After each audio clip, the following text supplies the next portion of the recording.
So put your pants on and get ready to talk about wrestling. Wrestling. You may notice, everyone, that this isn't Sunday. So we apologize. Shit happens. Get over it. Welcome to Down the Middle. Where you should be watching us instead of Monday Night Raw. I mean, and this isn't even me trying to be funny. We actually are more entertaining. Because Raw is pretty much unwatchable lately. And by lately, I mean like the last couple of years. But I mean, we already know what's going to happen at WrestleMania. So, you know. Oh, shit, we called that weeks ago. That, especially in Saudi. Oh, yeah. Anyway, as you may tell by the title of this episode, where in the world is Cody Rhodes? We don't know that. We will speculate tonight, but we can tell you where he is not going to be, and that is at Squared Circle Expo. Ben, tell the folks at home where Squared Circle Expo is going to be. Squared Circle Expo is going to be at the Wyndham Marriott. I believe that's right. It's going to be April 15th to the 16th. It's Squared Circle Expo 2. It's a wrestling convention based out of Indianapolis, Indiana. They had a great turnout last year for Squared Circle Expo 1. They had a wrestling convention, everything, a bunch of wrestlers showing up. Plus, they even had put on a show, and they even crowned their first champion last year. And the champion is coming back this year, Mr. Jake Oman, to defend the title. No shit, Jake Oman is the champion. Yes. I liked Jake Oman. He was a very, very cool dude when I met him. And you are correct, sir. The official address, it is at the Wyndham Indianapolis West. However, the physical address is 2544 Executive Drive, Indianapolis, Indiana, 46241. And you can purchase your tickets at Squared Circle X, that squaredcircleex.com. And the current announced confirmed guests, which does not include Cody Rhodes, but it does include Wolfie D, Crazy Steve, Larry D, the Varsity Blondes, Shark Boy, Shane Douglas, Brian Myers, Danhausen, Fuego Saturday del only. Sol. Oh, okay. Saturday only, Danhausen, because he has evil stuff to do. Fuego del Sol, Chelsea Green, Alan Angels, Ethan Page, Dalton Castle, The Good Brothers, John Morrison, Ruby Soho, FTR, Primo and Epico, The Headbangers, The Lucha Brothers, Sammy Guevara, Santana and Ortiz, Swoggle, Hornswoggle, however you prefer to call him, The Machine, Brian Cage, Hangman Adam Page, the current AEW World Heavyweight Champion, Brody King, Matt Cardona, who is the reigning... What championships does Matt Cardona hold right now? We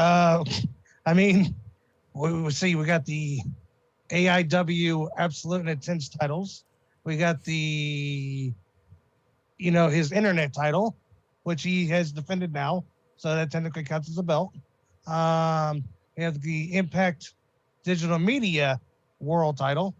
We have he is now the reigning and defending, I love this belt so much, NWA World's Heavyweight Champion. Just real quick just say how much I appreciate the fact that you called it the NWA World's Heavyweight Champion. Yes. And he, Mr. 5-belter, just now became Mr. 6-belt. I saw it on Twitter. He won the NYWC Heavyweight title. His stomping grounds, where he got trained at. Where's tag team champs with Mr. Brian Myers? Yay, good for him.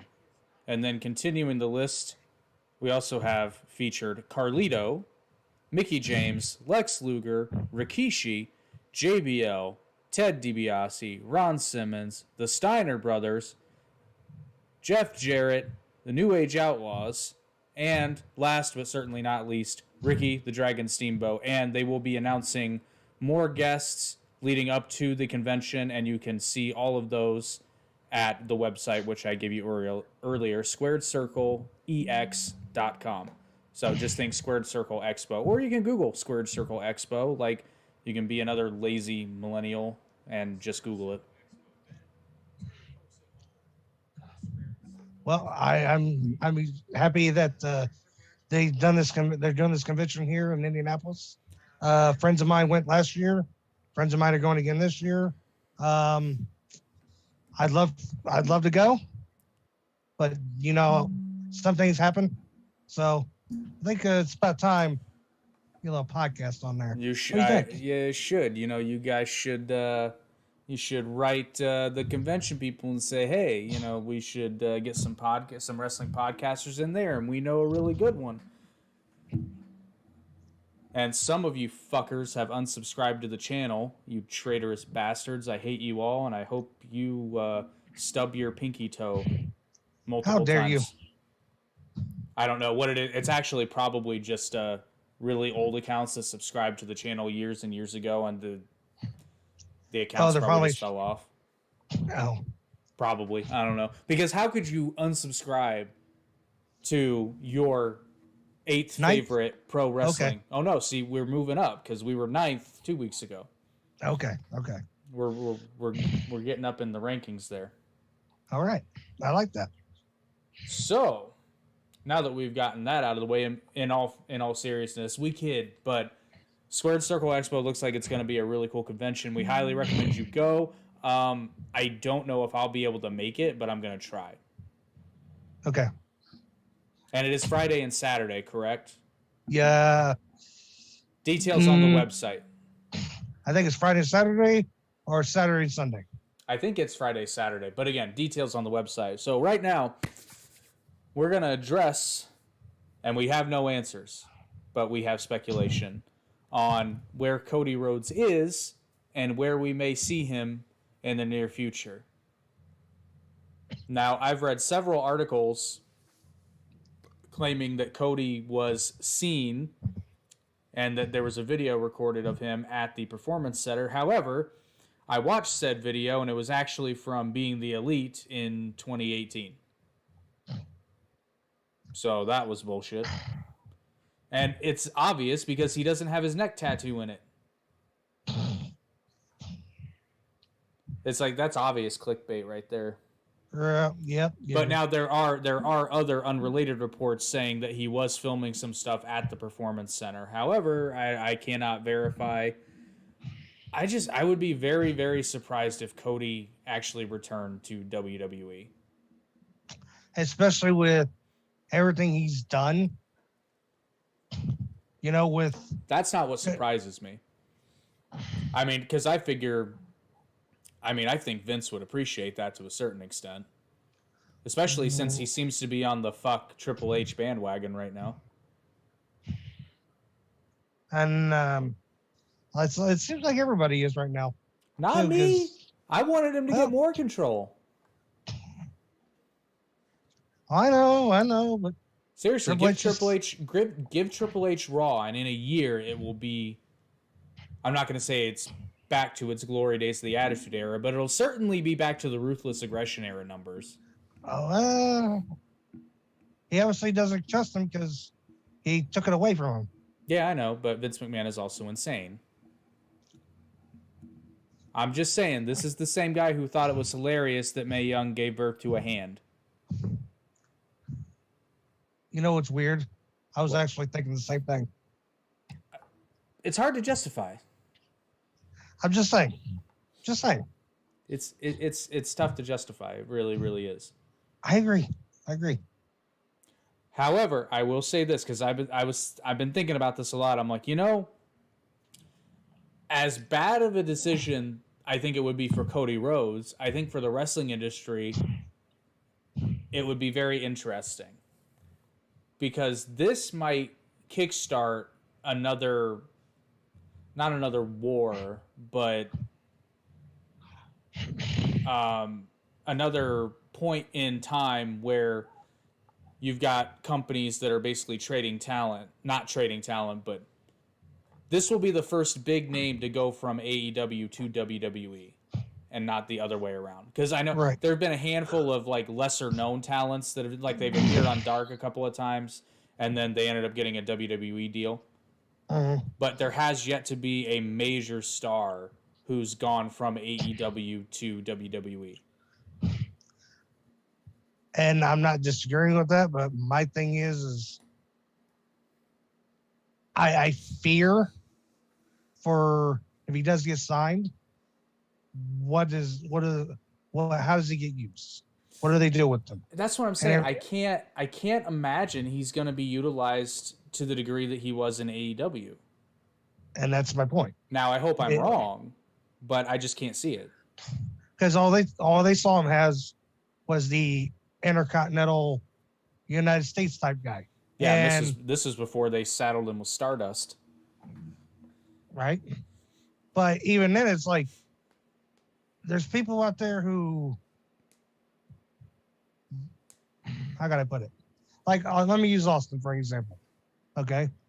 Austin, before he became WWE champion, was he was a WCW. He was the television champion. He was the United States champion, whatever. And then WWE, he became the Intercontinental champion, and he boomed that belt. Not as much as he wanted to, because of injuries and stuff. But he has said on many interviews and everything that, especially when they flip-flop the belts, they went from the classic IC to the big black belt and everything. Austin took the original belt. He took it home because if you want to be a champion in this business, Intercontinental champion is what you got to be. Okay, so he seems to me like the type of didn't want to be. I think you see where I'm getting at here. I hope they didn't see Cody Rhodes as world champion material. Oh, that goes without saying. And that's what I'm trying to get at here, but it's not coming out right. Especially with Austin, is he'd rather been I think he'd rather been the IC champion than the world champion, vice versa. Like Xavier Woods, okay. Big E and Kofi's been the world champion. Xavier Woods wants to be king of the ring.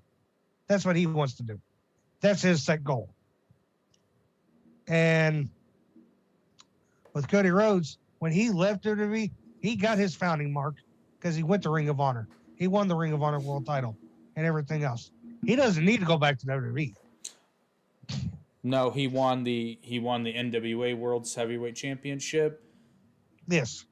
Now, but here's the thing about Cody is as long as I've been watching his career outside of WWE, so when he's been at least partially in control, like I'd say he books himself decently about 70% of the time.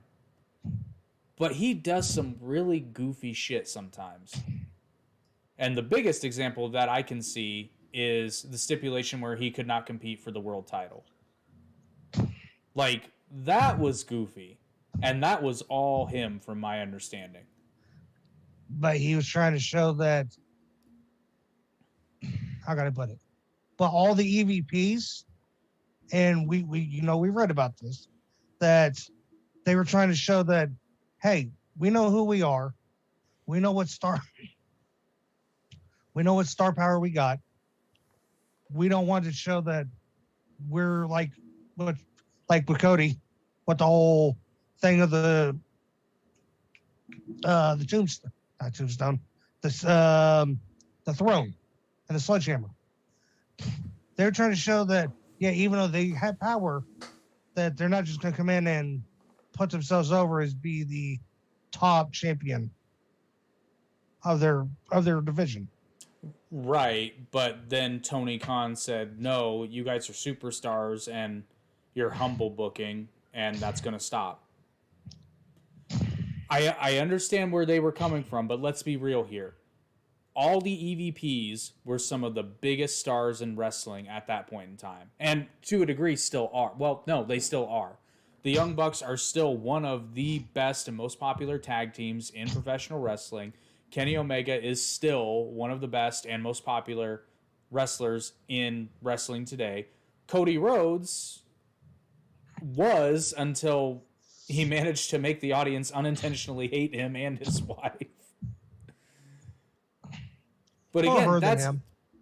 Yeah, but he didn't help it much because again, it's goofy ass booking. Like especially there at the end, it just really didn't make much sense. And I'm not going to disagree with that either. I'm not. But he did one of those things where he said, if I don't win, I'm not going for the world title. Okay. And he's one of those purists who's sticking by to what he believes in.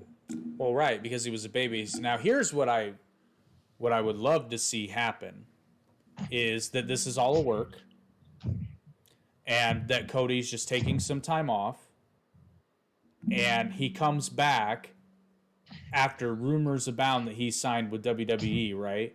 And then he comes back and starts that heel run. Well, what's weird? Go ahead. No, the only thing I was going to say is what's weird is I'd read something about. I didn't get to read the article, but I read something about Cody starting up another tandem, like another group with people who's not being used. That could be interesting. Restart the Nightmare Collective. Well, no, not literally. I just mean like start another stable, but this time do it right and not change the booking week to week. But the top two guys in the group so far would have been Cody and Brian Cage. Yeah, but Brian Cage would beat Cody Rhodes, so I don't know how good that's going to work. Well, no, well, I'm just saying, like, when's the last time you seen Brian Cage on TV? Well, that's a whole other thing. And apparently I gotta say this properly, because did his contract get renewed or? I don't know. Well, I was told it got renewed, but then somebody in the same forum had said something to the effect of was like, well, it didn't get renewed. It was just an option that got picked up. And I'm like, I don't know what that means, but. Oh. Well, it's just like Miro. What about Miro? Well, where's Miro been? You haven't seen Miro forever either. Yeah, this is true. Don't know. Dropped the title to Sammy, and then he just, disappeared. Entered the Federal Witness Protection Program, as Jim Cornette would say. I don't know. And I think, so here's the thing, though, and Cody is, I'm not going to say he's a part of it, but he's demonstrated this. AEW's biggest problem is the fact that they have so many people signed, and they're not using all of them consistently. Right. Which you can do that the right way, but you cycle through people.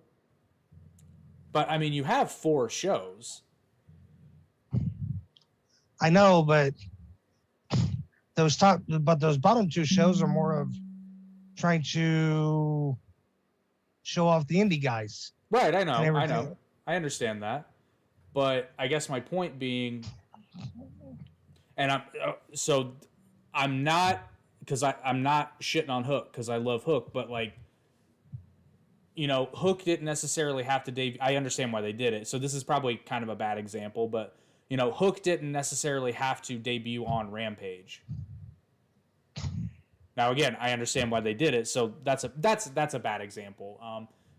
You're saying somebody could debut more on Dark or Dark Elevation. Correct. Unless it's a big established star. But Hook's a bad example because they've been building that. That was done well. I'm trying to think of a different example. Well, okay, for example, this weird thing that's going on with Statlander and Layla Hirsch. Like, you're saying some more bottom tier storylines could be done on those shows. Correct. And here's the thing. So I'm partial. No, I'm not really engaged because like the way they did it was just so random and weird. I'm not into it, but that's an angle for Dark. Okay, so you're looking at it as like you see, they need to go okay. I'm not saying the WWE route, but like WWE, back in the day, on Velocity and Heat, would have their own storylines Right. before, and then everything else. And I get that. So that way they can keep them relevant in the show. Correct. That's what I'm getting at. Because let's be real. Dark and Elevation are essentially Velocity and Heat, but well, no, I'm not going to say better. Just no, they're the AEW equivalent. Yes. So I get what you're saying. And then I'm trying to think of some other, because just occasionally, particularly on Rampage tends to have some kind of goofy shit that I'm kind of like, I don't really get why this is on TV. And there are sometimes pretty random matches on Rampage, and I'm like, I'm not saying it's a waste of time, because it's not that the matches are bad. They just kind of come out of nowhere from a booking perspective. Well, that's how, and I'm sorry, but that's how Thunder was. Well, right, but don't emulate the company that went out of business. I'm not saying that, but look who some of the people that work backstage are. Oh, I know. I get what you're saying. But anyway, so to back to my original point, I mean, my ideal scenario, like if I could control everything and everyone involved, this would be a work, and Cody would return as a heel, and the first thing he does is say, hey, you remember that stipulation I made about the world title? That was under my old contract. And part of my new contract that I made Tony Khan, and this is important, he has to say it like this, that I made Tony Khan remove that stipulation as part of my new contract.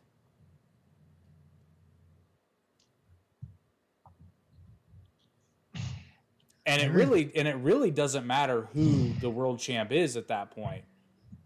Well, it's got to be somebody that's, the champion. Here's the thing, though. It does to me, because it's one of those things that's like, he's done this whole thing to where he goes bye-bye. All of a sudden he comes back as a heel. He gets this stipulation taken off. And next thing you know, he's world champion. Yeah. So he can't just go into this situation without actually winning the world title. Correct. Correct. You can't do that. So how about this shit? Get this. So let's say, and man, if this was all just a plot, I don't think this is the case, but this is where my mind runs wild. So let's say Cody legitimately hasn't signed a new contract with AEW, but let's say he's approached WWE for some kind of short-term deal, like maybe some appearances. Mm-hmm. And I would like to say this, if he debuts for WWE again, whether or not it's a long-term or short-term deal, this is how they do it. So WWE, listen up. You guys start subtly teasing Stardust. Very subtly. Only hardcore fans will get it. And then, at some event where he's part of a match, you start playing the old Stardust theme song. Like, lights go out and then the Stardust theme starts playing. And then let it play for a little bit. And then cut it off with the whole wrestling has more than one royal family. See, that's another thing that some people are saying is, would they let him use that theme if he comes to WWE? Well, theoretically they could, because I believe Cody, he doesn't own the song, but he owns the right. He has the rights to use that song. I don't think that's an exclusive AEW thing, because he used that song all throughout the Indies. Right. And Downstate wrote that song for Cody. Right. As they've done with several wrestlers, because Downstate is a very wrestling, and they worked with WWE for a number of themes, including Miz. Yeah, Miz, yes, and then Alex, was it Alex Riley?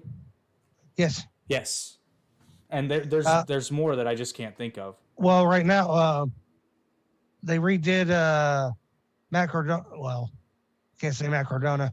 It was still Zack Ryder when he was there. They redid Zack Ryder's theme song. Oh, they redid Christian's too. Oh no, I'm sorry, that was Story of the Year. Never mind, that wasn't Downstate. Christian's WWE theme when he returned, they did the male vocal version. Yeah. But yeah, that wasn't Downstate. But they've worked with WWE before. Mm. So, well, and here's the thing. It would be better if it was Kingdom. But it could be any theme song, but it just has to start with that wrestling has more than one royal family. And I get that, but he also has to be. Are you tired over there, buddy? No. I just had a long day at my. Oh, good, because I know. But we're dedicated to our fans, so. No, he has to be careful when he signs his contract, especially because for the longest time he couldn't call himself Cody Rhodes. He was just Cody. I think he would be wise enough because he got the trademark. Well, I guess it's not a trademark, but he got the right to use his name, Cody Rhodes again. No, it's the trademark. Oh, that's right. It is the trademark. Yeah, because his real name isn't Rhodes. Oh, kayfabe. But yes. That's why he owns some of the WCW pay-per-views. Yeah, he does. I'm sorry. Well, and Cody's demonstrated that he has know-how for this business, which is another reason why I think it would be a shame if he just went back to WWE just to be a performer, because he has a mind for it. That's what I'm saying is you got WrestleMania and everything all situated to a degree. I'm sorry, but if Cody's going to WrestleMania, he needs to go with a big spot or the world title. I agree. And right now, I don't see any big spots for him. No, there's no room for him. And two, the world title is just booked up with two people who, I'm sorry. I mean, other people could they're both above Cody right now. Right, and the only way that Cody can technically go for the world title and to make it mean something is if he did show up at the Rumble, he did win the Rumble to go for the title, or which didn't happen. Right. Or this whole him leaving AEW thing started around June, July type area and set up for SummerSlam. Well, I mean, he could be setting up for something at SummerSlam. I just can't imagine what it would be. Right, but you think he's going to stay gone that long? Possibly. Well, like I said, I don't know. It's kind of weird. And then, apparently Cody has been on, which again, I can't verify this because this was a print article. He's been quoted as saying he's been not teasing retirement, but it's been implied, but which I'm like, I can't buy that. I don't know. Maybe he's taking some time. Like, this might be somewhat coincidence because his AEW contract expired. It ran out, and he just didn't renew. So maybe he and Brandi are taking some time to just, be at home with their child, waiting for something like SummerSlam to come along. Right, but here's my thing though: is even if it wasn't the case, it was still AEW.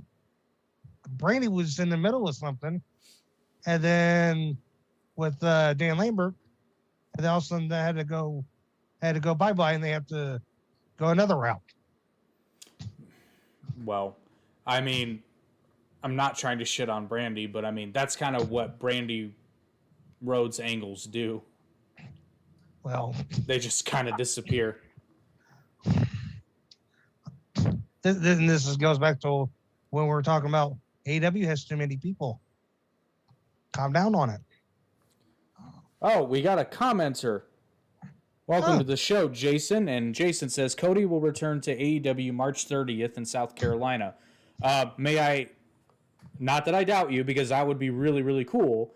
I just want to know, have you read that somewhere, or is that just your prediction? Which I'm sure he'll get back to us. But anyway. Is March 30th a Wednesday or a Friday? Fuck, I don't know. I got to look at my calendar to answer that. There's 31 days in March in there. Yes. Okay, so it'd be March 30th is a Wednesday, yes. I should have known that because that's WrestleMania weekend. Huh. I didn't know March was Women's History Month. I did not know that. Apparently it is. Praise women. What? Praise women. Well, that starts. Well, I guess they get a whole month for it to be their time of the month. Oh God. Boom.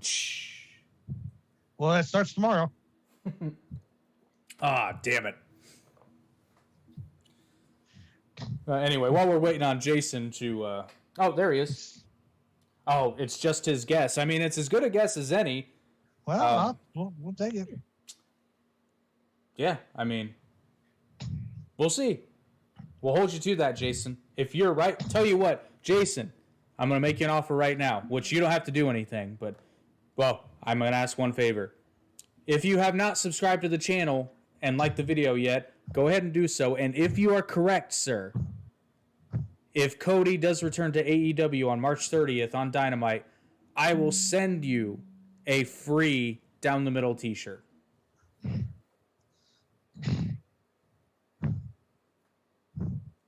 So just let me know that you subscribed to the channel and liked the video, and then we will make this deal official. Because I'm a nice guy like that.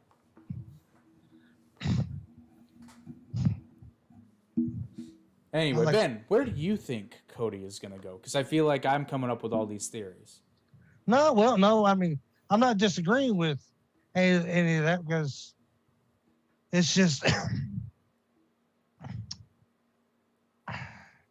he won't go to Ring of Honor. Well, not under contract. I mean, it would be kind of cool to see him do a spot show with them. Well, yeah, right. Especially since they're already announcing Supercard of Honor. Again, that's what I said in the Ring of Honor episode. Nobody ever said Ring of Honor was going out of business. They're just changing their business model. I never said they were going out of business. I know you didn't, but geez, it's like everybody reads one article that doesn't even say they're going out of business, and everybody's like, "Oh, Ring of Honor's done. They're out of business. They're folding." Right. I'm like, no, they just had to change their business model. And I think it would be pretty fucking cool for Cody to win the ROH World title again. That way he could... Well, why is that, senor? Yeah, I think, because it would be cool. Because to me, it seems like what's kind of inadvertently happened to Cody is that he lost some of his credibility. So I think, here's the thing. If he's wanting to rehab his image as a wrestler, whether he wants to come back as a heel or a babyface, right, he could do another run on the indies, maybe do a show or two in Japan, maybe, So thinking though right now about Japan is they're being very iffy when it comes to their shows. As I've seen like some people backing out or everything else and then canceling stuff. It's like, that's not good. And it's like the only companies like in Mexico. I haven't heard.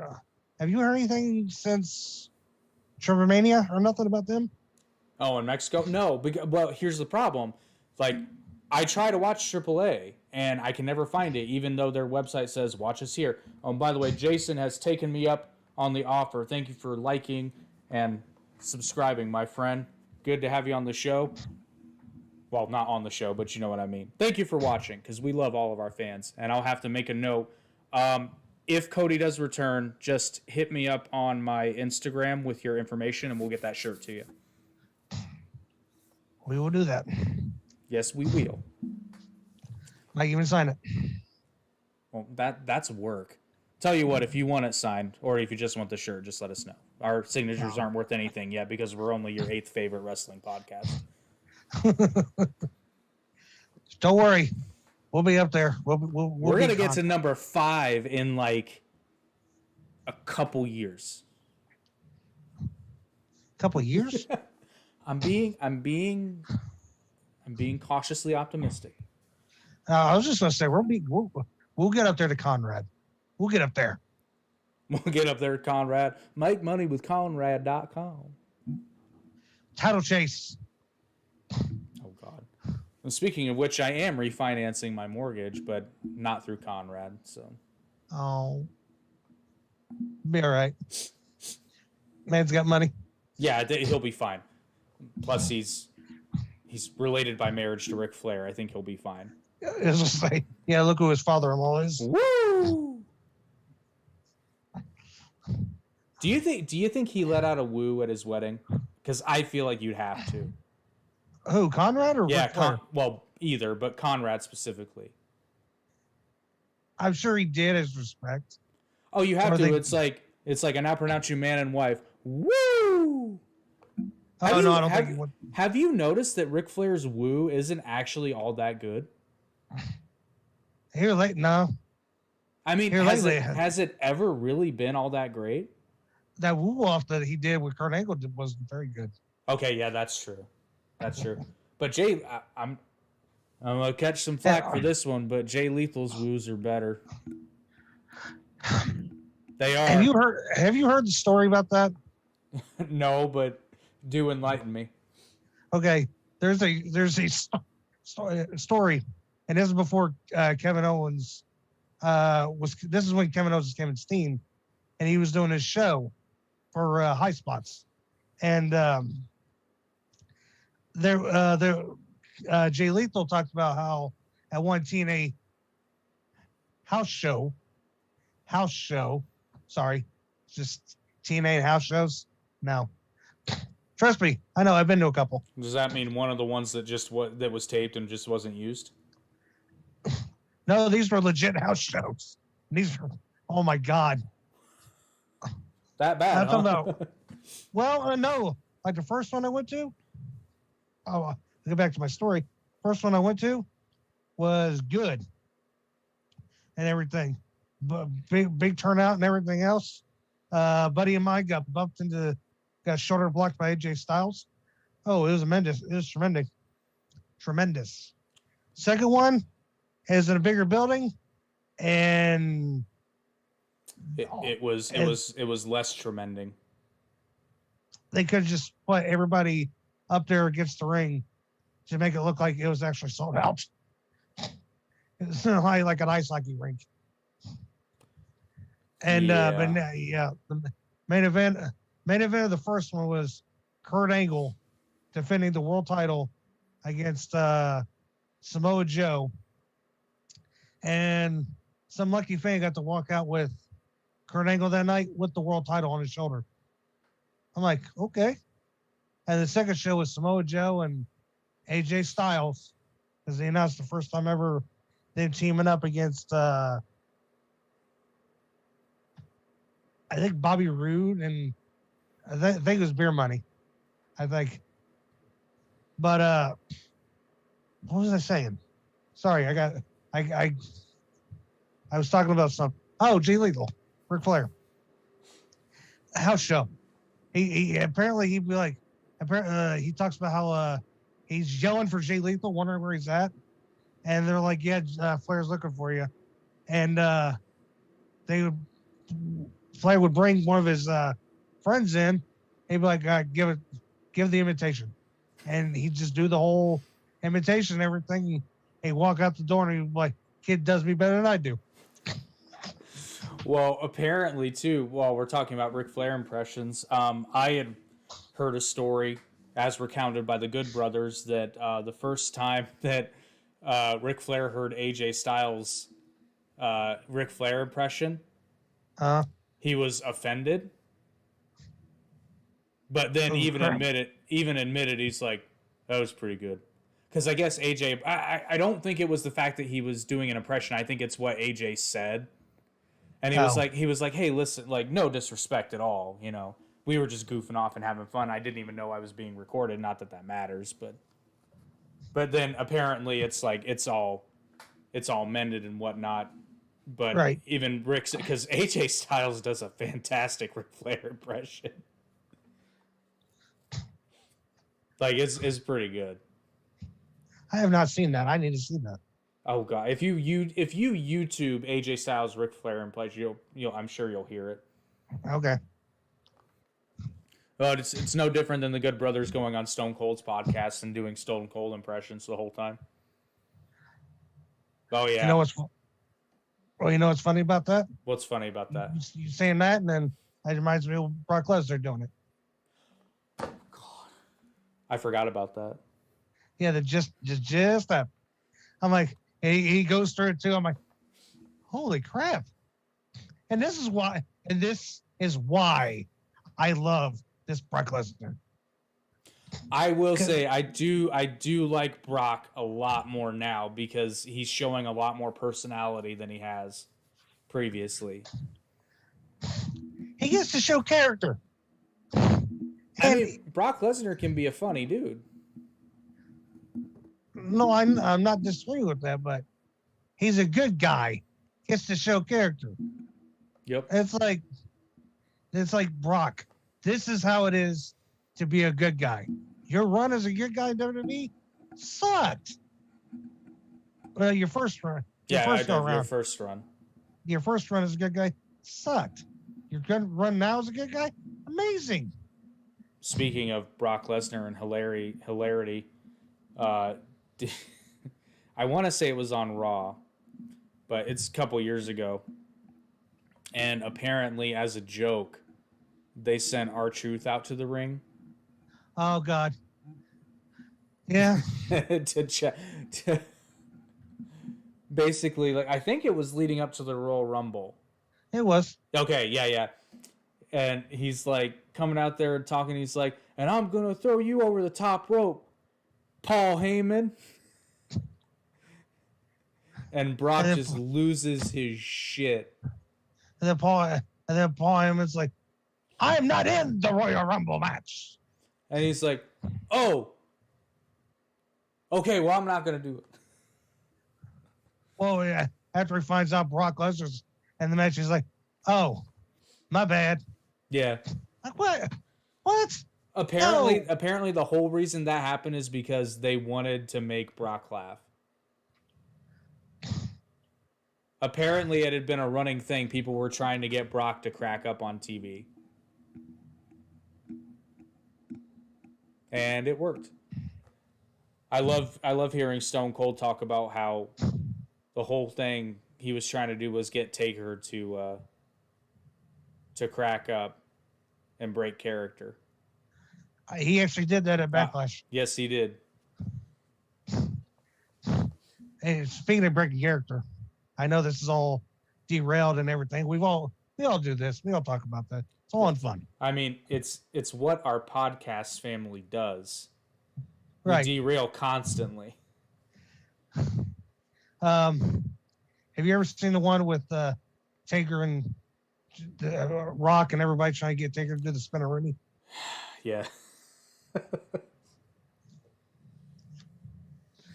Yep. Speaking of Taker, I don't know if you want to save it for this one or next one, but Taker's going to the Hall of Fame. Finally. But there's talks about it being his own. What do you mean his own? Well, like every Hall of Fame, there's like, the celebrity one and the few of the mid-carders and then a tag team or a divas and the main event. Like Goldberg's been his own. Kurt Angle's been his own. Kane. Didn't Kane go in last year? Yeah, I think so. Yeah. Kane got his own. He was the main event. So, they're thinking, are we going to do other people with Taker? Or are we just going to give Taker his own Hall of Fame episode itself? Oh, I think that would be a tremendously good idea on their part. Because, I mean, let's be real. I mean, it's the Undertaker. Right. And you got plenty of people who can talk about him. Oh yeah, you could do a whole. Hell, you could do an Undertaker appreciation week easily. Right. But Booker T, I read last night, thinks that Taker's not that type of person. Oh, probably not. So I'd get that. I get that vibe. Because I don't know if you watched it, but I think this was last year. It might have even been 2020. But when Taker went on the Joe Rogan podcast, like, I swear, all he did was talk about how awesome other people were. Even though I didn't get to get his autograph and everything when I met the guy. I've met Taker. That's how it was. When I'm looking at it, I'm like, holy crap. Like, I've got a picture with Big Show, but Big Show's still sitting down, and he's almost taller than me, sitting down. I'm standing next to the man. I'm like, this is right before we take the picture. I'm like, holy crap. Well, Taker's what, 6'7"? 6'8". 6'8"? No, 6'10". He's 6'10". He's a tall gentleman. He's taller than Hogan, and I'm a Hogan mark. Hogan's 6'7". Well, not now, since his back surgeries and everything. Yeah. Well, that's legit, though. I mean, you can lose some height from those types of surgeries. Right. But but I agree with Booker T. Is somebody would induct him into the Hall of Fame and then he would come out, give a little speech, yada yada, and then say goodnight and farewell. My thing in this whole thing is there'd be two people that could induct Taker. And ooh, who would induct Taker? No, I know. I already know the two people who would do it. It's just who would do it. And that's Taker. That's not Taker. I didn't mean Taker. Taker would induct himself. Yeah, well, Kane or Vince. I think Vince. I think it'd have to be Vince. But Kane's also. I get it. I don't think that would be a bad choice, but I mean, I think it would have to be Vince. Well, I think it would mean a lot to Vince and to Taker for Vince to do it. See, and that's the thing that's like, if they did an induction, obviously Taker's going in, but like who would do the induction of inducting Taker? It's like, okay, I get it now. Yep, 100%. But you think Cody Rhodes would end up in the WWE Hall of Fame? I think he would after everything's settled down and whatnot. Yeah, that's true, because there have been some WCW people who have ended up in the Hall of Fame. So, no, I mean, there have been. I know, the NWO. Well, yeah, there's the obvious. Yeah, I think you're right. I think after the Four Horsemen. I think after it died down. Harlem Heat. Okay, yeah. Yep. Has I completely lost my train of thought there. Has Paul Heyman been inducted in the Hall of Fame? No. I didn't think so. Not yet. He should be, but I think Paul. How can we look? Paul would, if Paul goes in, Paul would be one of those semi-main people. Yeah, and he's done a lot in WWE, but I think Paul Heyman should be in a Hall of Fame just for purely by virtue of what he's done for the pro wrestling industry. Well, right, but that's what I'm saying. Like, that's what I said earlier, is like you have your celebrity, you have your diva, you have your mid-carders, you have your tag team, your semi-main, and then your main. Paul Heyman would be one of those. He would go on right before the main event. Yeah. That's what I was getting at. Because I look at it as like the year that Hogan went in 05. You had technically a tag team, which was Nikita Koloff and Iron Sheik, even though they go in on themselves. You had Paul Orndorff and Cowboy Bob Orton Jr. You had Jimmy Hart. You had Piper. You had Hogan. So it's like, yeah, they didn't start putting the women in fairly yet, or the celebrities yet, but that's what I'm getting at. Like, you know, as long as they don't put fucking Bad Bunny in. Oh, he'll go in. God damn it. Fucking probably. Anyway, viewers of the show know how I feel about Bad Bunny, so we don't need to rehash, because we're going to finish talking about Cody Rhodes. Any last thoughts on the son of a plumber?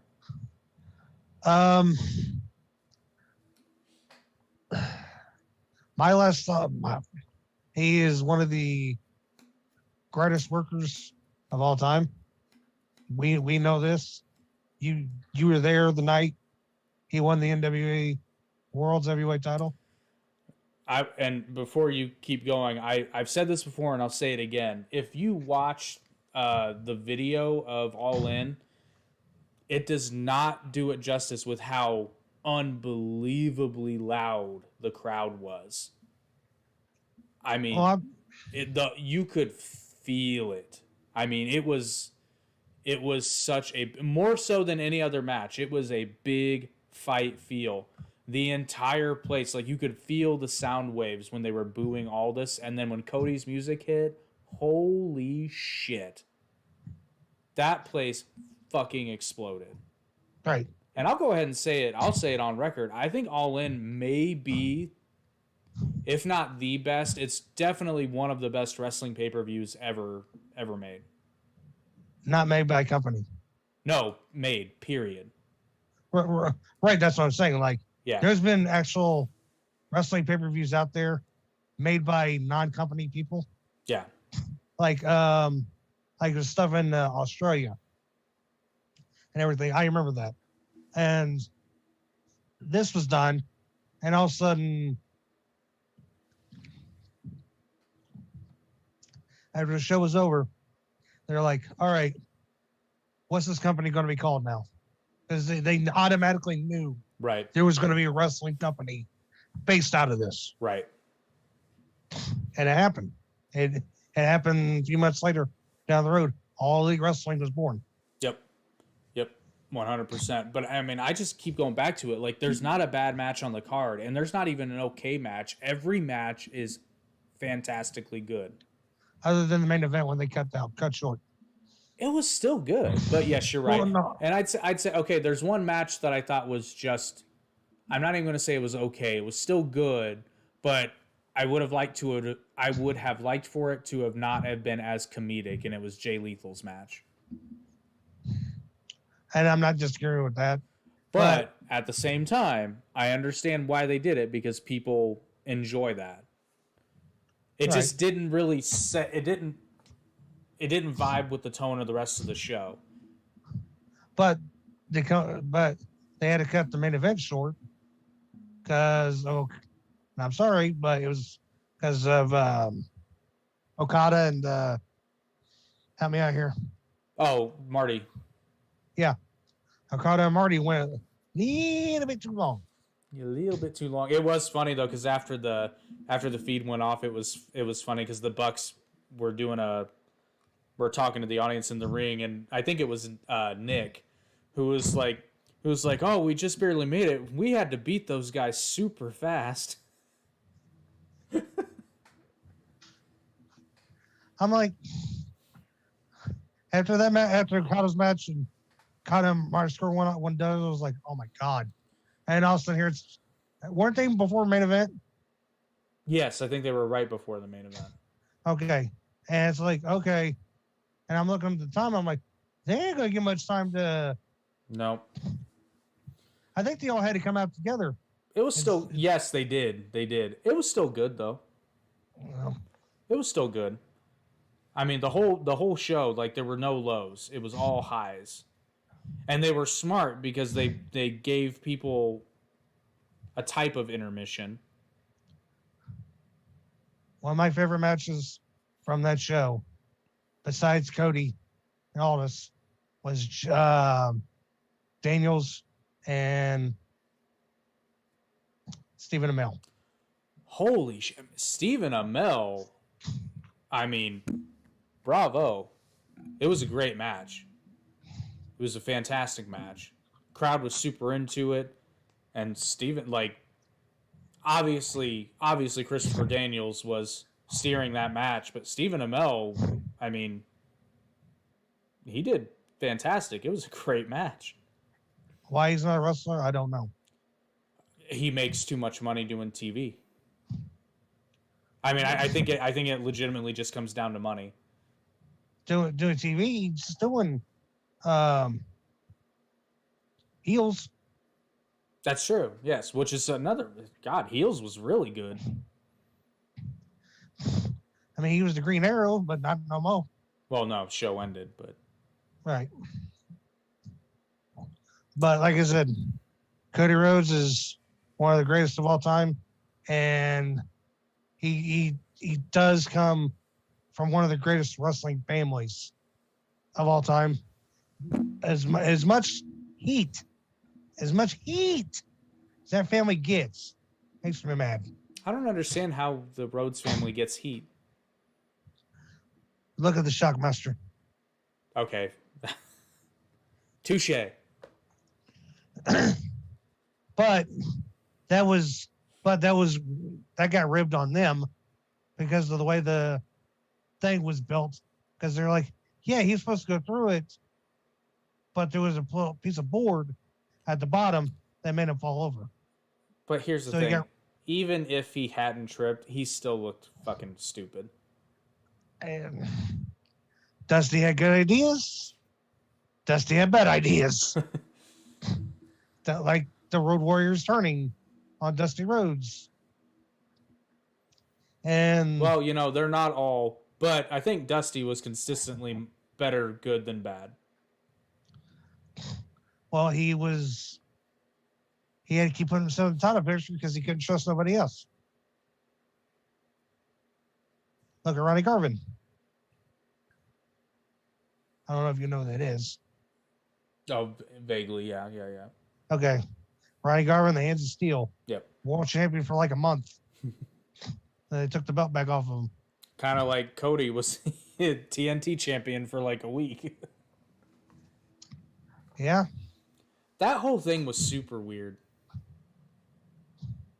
What, them setting up for the 2-belt thing? Yeah, that was goofy. All because he got COVID. Well, no, I guess it wasn't that goofy if you think about it, because, I mean, they did advertise a TNT title match at the first battle, and it was the first battle of the belts, so I get it to a certain extent. But right, but then all of a sudden he gets COVID, then they can put another belt on the show.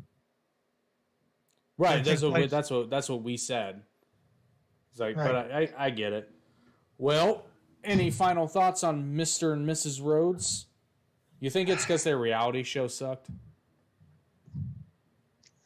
I never saw it. Dude, I wanted to like it. I really did. But they couldn't decide, and this was their problem. They couldn't decide if they wanted to follow Cody and Brandi or do a behind the scenes at AEW. And they tried to do both, and it was a disaster. Like, it was dull. It was boring. Parts of it were obviously fake. Like, all reality TV is fake, but this was obviously fake. Okay. Like they did this bit where Ricky Starks is, because he was legitimately injured, but they're trying to play this bit like Ricky Starks is nervous about doing a promo. Fucking really? Ricky Starks got a promo. Ricky Starks, who can do this shit in his sleep. Like, you could literally get him hammered the night before, slap him awake, and say, "Hey, go do a promo," and he would still kill it. Yeah. and they're trying to make me believe that Ricky Starks is nervous. Okay. Yeah, it's shit like that. God dang. I watch Ethan Page's. I watch his Ethan Page's stuff on his vlogs. That's what I calls them, vlogs. And Fucking Canadians. hey, Ethan Page is amazing. Thank you very much. Still Canadian. So what? So that's why you hate Danhausen. That's why you hate Danhausen. Because he's Canadian. I didn't even know he was Canadian. His wife is. That doesn't make him Canadian. He moved there. It still doesn't make him Canadian. He's a Canadianship. Canadianship? Whatever it is. Yeah, very anyways. Nice. Very nice, very evil, eh? Anyways, what I was saying is then his vlogs actually show you the behind the scenes stuff at AEW. Well, that's why I enjoy things like Being the Elite and Sammy's vlog to a certain extent, because some of it is a little too goofy. Like, I'm probably going to get some heat for this, but Fuego and Griff Garrison, actually all those guys, they're just a little too dorky for my liking. Like, it's just a little too much. Okay, well, this goes back to Ethan Page, who does a toy hunt. That's not the kind of dork I'm trying to be PC here. Oh, okay. I get what you're getting. Yeah, okay. You know what I'm saying. Yeah. For example, the bit that Fuego did with Thunder Rosa.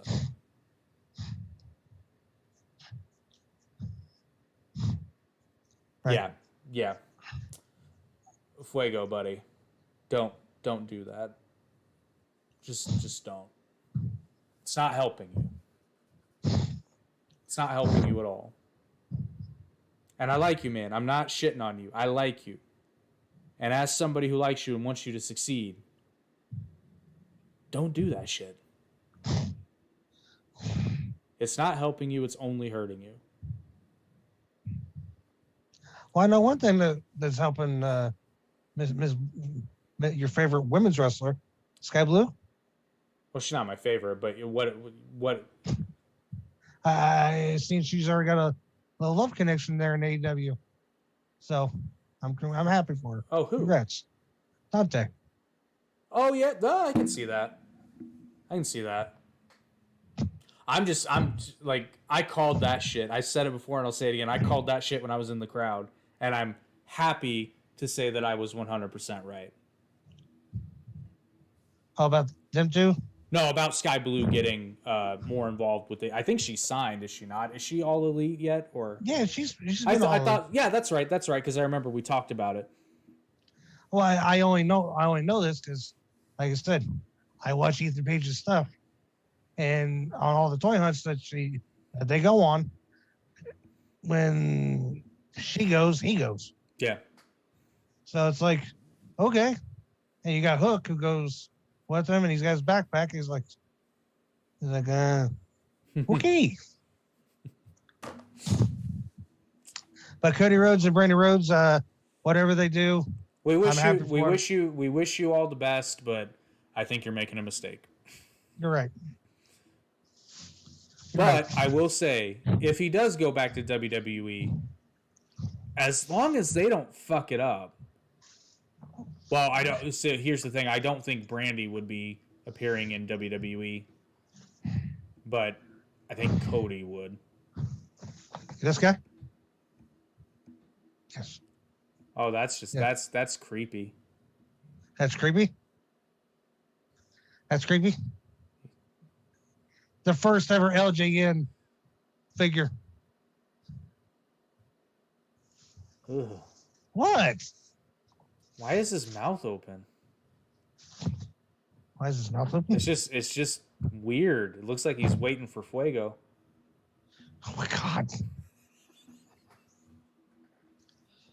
Hey, if he goes to WWE, These figures are going to skyrocket. Oh yeah, probably. These are hard to find. I don't know. I'm not the toy collector. I wouldn't know. No, I'm right. sorry. Okay, so like legit question: is it a toy collector or a figure collection? I mean, they're one and the same to a degree. I didn't know if it was like a really stickler thing in the community. Like some people say we're toy collectors. Some people say we're figure collectors, but depends on who you are, because some people who you see behind me, I like to display my stuff to a degree, but I also got a little RVD figure here. I was gonna say I see Mr. Monday Night back there. Yeah, I got a little RVD figure that I got loose. It's an ECW figure. Oh shit! Really? Yeah. Yep. Yeah. So these are very hard to find. These figures are. And if you find them loose for a good price, yeah, you snatch that up. So make him do the thing. Get rid. That's as good as you're going to get. So, yeah, for everybody who didn't see that, obviously listens to us on the thing, check us out on the YouTubes, and you can see me do that with the wrestling figure. I'll make a clip of it for our TikTok and YouTube and everything else we do. Yep. Oh, and I do we don't get political on this channel at all. It's strictly wrestling, but with everything going on, if we do have anyone listening in the Ukraine, I'm sorry, not the Ukraine. If we have any of our fans that are in Ukraine or from Ukraine, hope you're all staying safe. Yes. Taking care of yourselves. And we'll leave it at that, because for more on that, you can check out the Average Intelligence podcast, where we go in depth with that shit. But yeah, like we've already established, you guys are the political guys. Yeah, we're the political guys. This is the only politicking we do here is backstage politics, baby. Well, you get all three of us together, we talk nerd, and we don't know what we're talking about. It's a fucking disaster.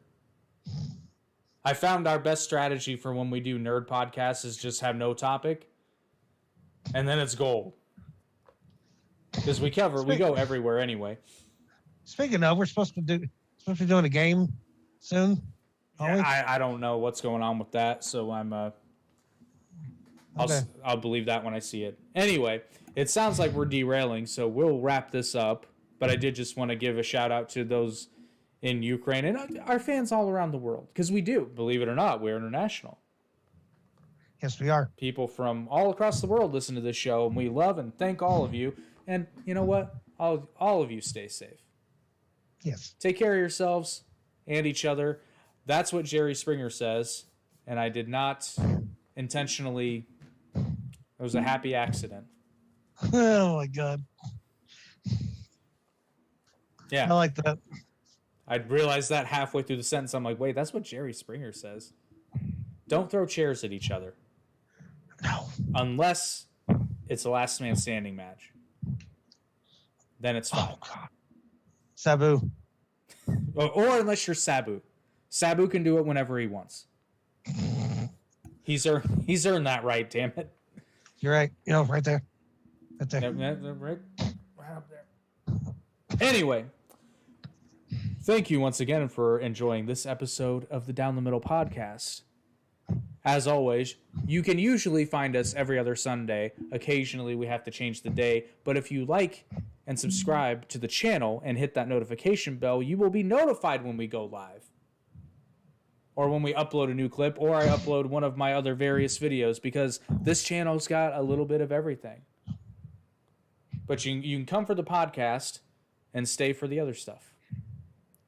Come for the wrestling, right. Stay for the other cool stuff. And eventually, Ben will have a podcast which your podcast is kind of like Veer.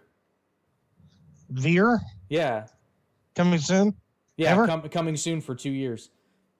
Right on that's going is I might as well just start it myself or just like do my reviews or whatnot because personal issues is taking over on his. No, you know what you got to do, and this is solid advice for you. Find a girl that you know that's into horror and co-host with her. There's too much masculine energy on our podcasts, man.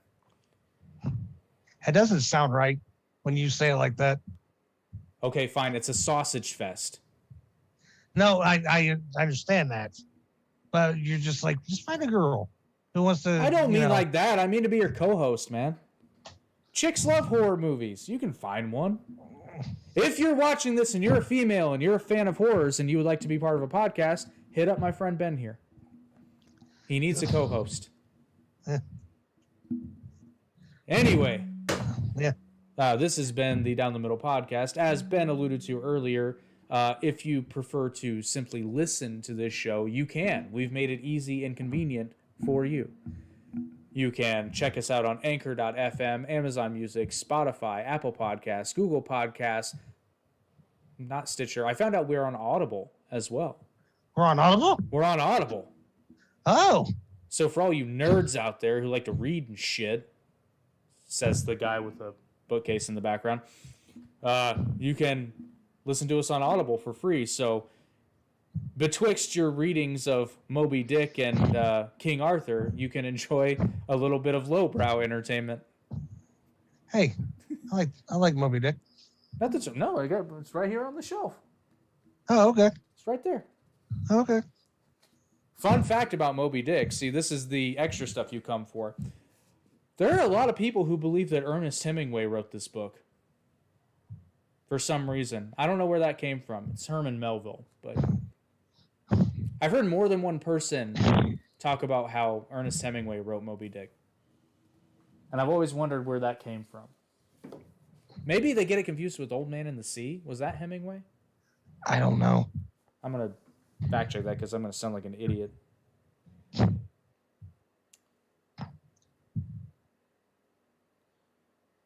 Yes, Ernest Hemingway, Old Man in the Sea. I thought so.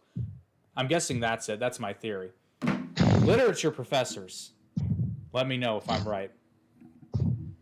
I think I covered all the... But if you go to Anchor.fm, you can see all the audio streaming platforms, or you can just Google Down the Middle Podcast Wrestling, and you'll find us somehow. There's also a link in the description for the Amazon Music and the Anchor.fm. So we've made it easy for you. You have no excuse. You have to click one button and then press play. So 2 buttons, 2 clicks. That's all we need. Or if you're trying to find us, go ahead. And then you can 2 clicks and you can enjoy the eargasm that is the Down the Middle podcast and our sultry, smooth, velvety, intriguing, buttery, voluptuous. Jade. What? What'd you say? I said Jade. Jade? What about Jade? Your girlfriend over there. Please, I have a better shot with Smart Mark Sterling. Anyway. Shit. So yeah, this has been the Down the Middle podcast.